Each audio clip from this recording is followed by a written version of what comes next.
একটা মেয়ে যে স্বামীর সম্মান বোঝে না সে কিসের স্ত্রী? একটা মেয়ে যে স্বামীর সম্মান বোঝে না সে কিসের স্ত্রী? আর সবার একটাই সমস্যা, আমার স্বামী ভালো না, আমার স্বামী ভালো। তার ধারণা যে তার স্বামী ভালো না, বাকিদের সবার স্বামী ভালো। নবী সাল্লাল্লাহু আলাইহি ওয়াসাল্লামের সামনে যখন কোনো মেয়ে এভাবে র্যান্ডমলি স্বামীর নামে অপবাদ দিত, মিথ্যাচার করত বা অভিযোগ আরোপ করত, আল্লাহ নবী সাল্লাল্লাহু আলাইহি ওয়াসাল্লাম রাগ হতেন। সে আপনার ভরণ পোষণ দেয়, আপনাকে খাওয়ায়, আপনাকে পড়ায়, আপনার সিকিউরিটি দেয়, আপনার সম্মান রক্ষা করে, সারাটা জীবন আপনার জন্য একদম তেজপাতা বানায় ফেলে দিল। এখন বলছেন স্বামী ভালো না।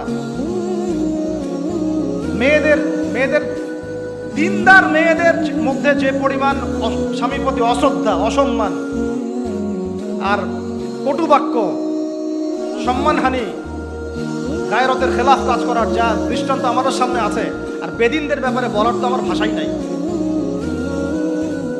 মনে করবেন না যে কেউ মাদ্রাসায় পড়লেই একদম দুধে দেওয়া তুলসী পাতা হয়ে যায়, না, ভুল ধারণা আপনার, কখনো নয়। আমরা নিজেরা নিজেদের চরিত্র পবিত্র রাখবো, ইনশাল্লাহ আল্লাহর কাছে পবিত্র মেয়ে চেয়ে নিব। একটা মেয়ে যে স্বামীর সম্মান বোঝে না সে কিসের স্ত্রী? একটা মেয়ে যে স্বামীর সম্মান বোঝে না সে কিসের স্ত্রী? আবার একটা স্বামী যে তার স্ত্রীর সম্মান বোঝে না সে কিসের স্বামী? সমস্যা, আমি ইসলাম এবং পারিবারিক জীবন নিয়ে আমার ভিতরে এত কথা জমে আছে, এটা বলতে গেলে আমার 3 ঘন্টা সময় লাগবে। তবে আমি আলাদা করে এটা নিয়ে একটা লেকচার দেবো ইনশাআল্লাহ। কিছু কিছু বিষয় আপনার চেয়ে আমার বয়স কম হতে পারে, কিন্তু এই বিষয়গুলোতে আমার অভিজ্ঞতা আপনার চেয়ে 10 গুণ বেশি আছে। আর একটা ভুল তো জীবনে করতে যাবেন না, সেটা হলো যে ফ্যান্টাসিতে ভুগে অতিরিক্ত দায়িত্ব নিতে যায় না।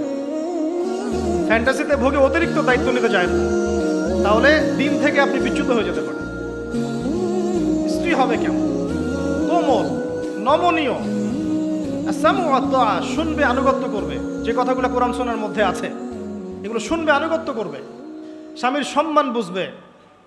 সারাদিন স্বামী বাহির থেকে কষ্ট পরিশ্রম করে বাসায় ঢুকে, তার চেহারা দেখলেই যেন সব পরিশ্রম ভুলে যায়, এমন হবে স্ত্রী। ঘরে ঢুকেই খাটাস খুটুস, কথা নাই বার্তা নাই, ঝগড়াঝাটি, হ্যাঁ খাওয়া রেডি করা, যাও খেয়ে নাও। আপনারা কি মনে করেছেন? নবী করিম সাল্লাল্লাহু আলাইহি ওয়াসাল্লাম বলেছেন, আল্লাহর পরে যদি আমি কাউকে সেজদা করার আদেশ করতাম, আমি মেয়েদেরকে বলতাম তারা যেন স্বামীদেরকে সেজদা করে। এখন তো আপনারা সব তসলিমা নাসরিনের ফ্যান হয়ে বসে আছে। ওরা আপনাদেরকে ব্রেইন ওয়াশ করে দিয়েছে।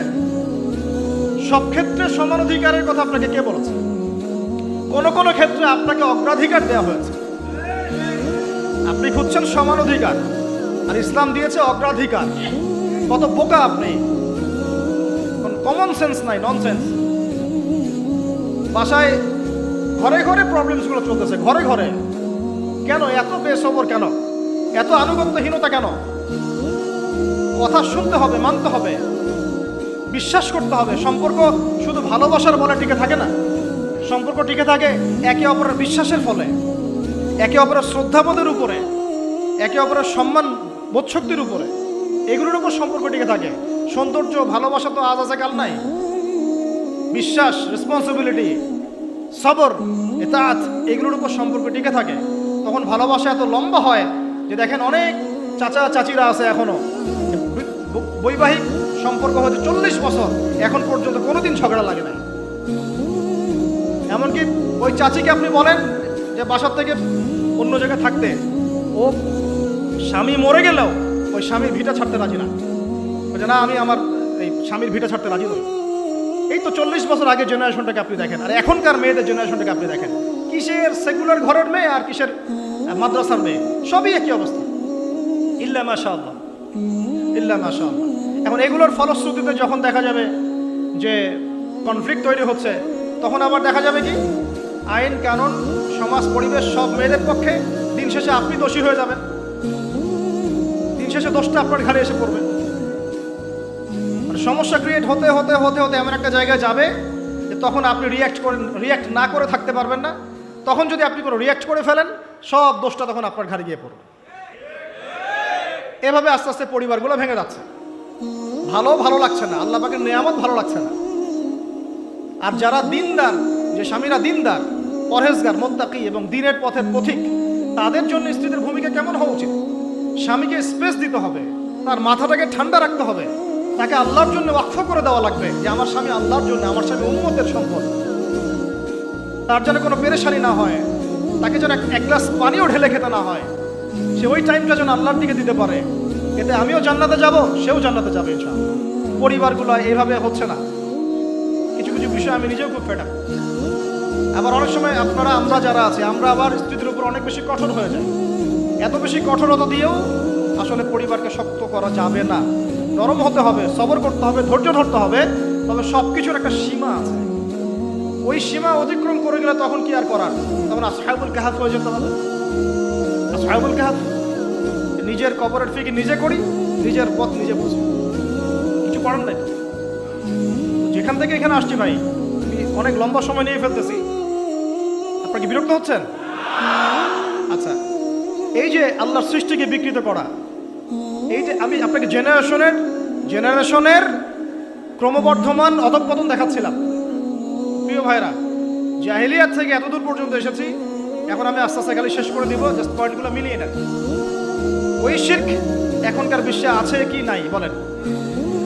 আমি একটা একটা করে বলছিলাম যে আপনার এডুকেশন, আপনার ইকোনমি, আপনার পলিটিক্স, ওয়ার্ল্ড অ্যাফেয়ার্স এবং সংস্কৃতি, এই প্রত্যেকটা সেক্টরেই সেই শিরক এখনও বিরাজমান আছে। এবং কোনো কোনো ক্ষেত্রে ধর্মের মধ্যেও সেই শিরকটা বিরাজমান আছে। অনেক মুসলমান কবর পূজা করে, অনেকে মাজার পূজা করে, অনেকে দেখা যায় যে তাকদীরকে অস্বীকার করে। অনেক মুসলমান আছে আল্লাহর হালালকে হারাম করে নিচ্ছেন, হারামকে হালাল করে নিচ্ছেন। টিয়া পাখি দিয়ে ভাগ্য পরীক্ষা করেন। আংটি পরেছেন একটা, মনে করেন যে এটার মধ্য দিয়ে আমার রোগ ভালো হয়ে যাবে। এই একটা বালা পরেছেন, ভয়ে ভয়ে খোলেন না, কেন? খুললে পরে যদি আমার কোনো অকল্যাণ হয়। এটা শিরক, শিরক না এগুলা? এই যে টিয়া পাখি কিছু উদ্বোধন করতে চান, পায়রা উড়াই দিচ্ছেন, শুভ। ওর মধ্যে কিসের শুভ? ওটা কি শুভের লক্ষণ? আপনি জন্মদিন পালন করেন, বলেন শুভ জন্মদিন, কে জানে ওই দিনটা আপনার জন্য শুভ না অশুভ? এরকম হাজার হাজার শিরক আছে, আমি বলতে গেলে অনেক সময় চলে যাবে। ওইদিকে বাদ দেন, প্রত্যেকটা ডিপার্টমেন্টে শিরক আছে। কিতাবুত তাওহীদ বইটা পড়ে নিয়েন। কোন কিতাব? কিতাবুত তাওহীদ। আর নসিহত যেটা করতে চাচ্ছিলাম, যে এই পুরো বিশ্বটা শিরকের উপরে আছে, আইয়ামে জাহিলিয়াতের মতোই এই সেক্টরটা সবচেয়ে বড় শিরকের মধ্যে আছে। কোন সেক্টরটা? এই যে এখন যেটা বলছি, আল্লাহ পাক আদম আলাইহিস সালামকে কি বলেছিলেন ভাই? ভুলে গেছেন? খলিফা। কি বলেছিলেন? খলিফা। আদম আলাইহিস সালাম এইভাবে জান্নাতে থাকতে লাগলেন, শয়তান রিসিভ করলো, এই যে নেমে আসলাম পৃথিবীতে, ঠিক আছে? পৃথিবীতে নেমে আসার পরে আদম আলাইহিস সালাম কি আল্লাহ পাকের বিধান ছাড়া অন্য কোনো বিধান ফলো করেছিলেন? কথা এবার বুঝেন। আদম আলাইহিস সালামকে আল্লাহ কি বলেছেন বলেন? খলিফা। কি শব্দ? খলিফা। তিনি এখন পৃথিবীতে আসলেন কিভাবে? ওই যে জান্নাতে রাখলেন, ফল ভক্ষণ করে ফেললেন, ইবলিস সিজদা করলো না, এই যে চ্যালেঞ্জ করলো, আস্তে আস্তে ফল খেয়ে ফেললেন একদিন, ব্যাস আল্লাহ পাক আর জান্নাতে রাখলেন না, যাও পৃথিবীতে চলে যাও। তওবা করলেন, রব্বানা যালামনা আনফুসানা ওয়া ইল্লাম তাগফির লানা ওয়া তারহামনা লানাকুনান্না মিনাল খাসিরিন, আল্লাহ মাফ করে দিলেন। কিন্তু জান্নাতে থাকা হলো না, এবার পৃথিবীতে থাকো। পৃথিবীতে তিনি থাকা অবস্থায় কি আল্লাহর সাথে শিরক করেছিলেন? আল্লাহর বিধান বাদ দিয়ে অন্য কোনো বিধান মেনেছিলেন? আল্লাহর বিধান বাদ দিয়ে অন্য কোনো বিধান দিয়ে তিনি কি তার পরিবার সমাজ পরিচালনা করেছিলেন? তাহলে আল্লাহর খলিফার কাজ কি? আল্লাহর বিধান দিয়ে নিজেকে, নিজের পরিবারকে, নিজের সমাজকে, নিজের আওতাভুক্ত যারা তাদেরকে পরিচালিত করা। আমি কি বুঝাতে পারছি? আল্লাহর খলিফার কাজ কি? আমার সাথে বলেন।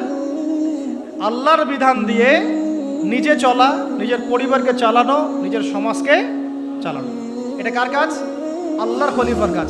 যদি আমি এখন নিজেও শয়তানের বিধান দিয়ে চলি, নিজের পরিবারকেও শয়তানের বিধান দিয়ে চালাই, নিজের সমাজটাকেও শয়তানের বিধান দিয়ে চালাই, আমি কি আল্লাহর খলিফা থাকবো না শয়তানের খলিফা হব? বোঝা যাচ্ছে কথা? আচ্ছা, এবার আল্লাহ পাক আরো একজন নবীকে খলিফা বলেছেন। বলেন কোন নবীকে? হ্যাঁ বলেন। আরো একজন নবীকে আল্লাহ পাক খলিফা বলেছেন, তার নাম দাউদ আলাইহিস সালাম। কি নাম? ওই সুলাইমান আলাইহিস সালামের বাবা, সুলাইমান আলাইহিস সালামের বাবা। এই দাউদ আলাইহিস সালাম এই জেরুজালেম থেকে 40 বছর বিশ্ব শাসন করেছিলেন।